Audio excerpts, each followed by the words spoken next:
২১ মানে মাথা নত না করা। ২১ মানে অন্যায়ের প্রতিবাদে বুকের রক্ত দিয়ে লেখা মাতৃভাষা বাংলা। পৃথিবীর একমাত্র জাতি হিসেবে ১৯৫২ সালের ২১শে ফেব্রুয়ারি মাতৃভাষা বাংলাকে রাষ্ট্রভাষায় স্বীকৃতি অর্জনে বুক চিতিয়ে জীবন দেয় এদেশের তরুণেরা। সালাম, বরকত, রফিক, জব্বার সহ বাংলার সূর্য সন্তানদের আত্মত্যাগের গৌরবোজ্জ্বল দিনটি শ্রদ্ধা ও ভালোবাসায় স্মরণের দিন ২১শে ফেব্রুয়ারি।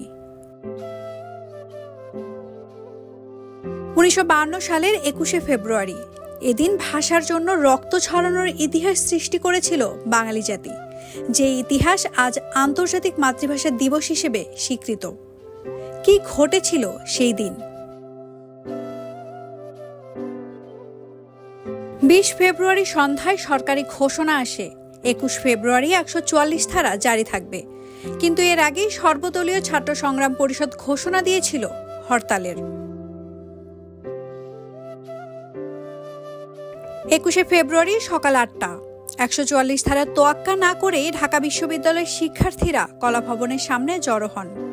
১০,০০০-এর বেশি ছাত্রছাত্রী প্রতিবাদ সমাবেশে অংশ নেন। শুরু হয় উত্তাল আন্দোলন। এদিন সকাল ৯টায় পূর্ব পাকিস্তান আইন পরিষদের সদস্যরা ভাষা প্রশ্ন বিতর্কেও শুরু করেন। এর মধ্যে আন্দোলনরত ছাত্রদের ওপর পুলিশ লাঠিচার্জ ও কাঁদানো গ্যাস ছুড়ে, কিন্তু প্রতিবাদ আরও তীব্র হয়। দুপুর ৩টা ছাত্ররা আইনসভা অভিমুখে যাত্রা শুরু করতেই পুলিশ গুলি চালায়। রফিক, জব্বার, বরকত, সালাম সহ অনেকেই শহীদ হন।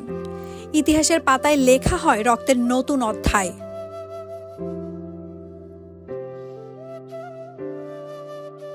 শহীদদের স্মরণে ২৩ ফেব্রুয়ারি রাতেই মেডিকেল কলেজের সামনে গড়ে ওঠে প্রথম শহীদ মিনার।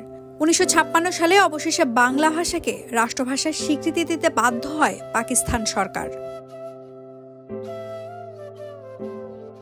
এছাড়া ১৯৯৯ সালে ইউনেস্কো ২১শে ফেব্রুয়ারিকে আন্তর্জাতিক মাতৃভাষা দিবস হিসেবে স্বীকৃতি দেয়।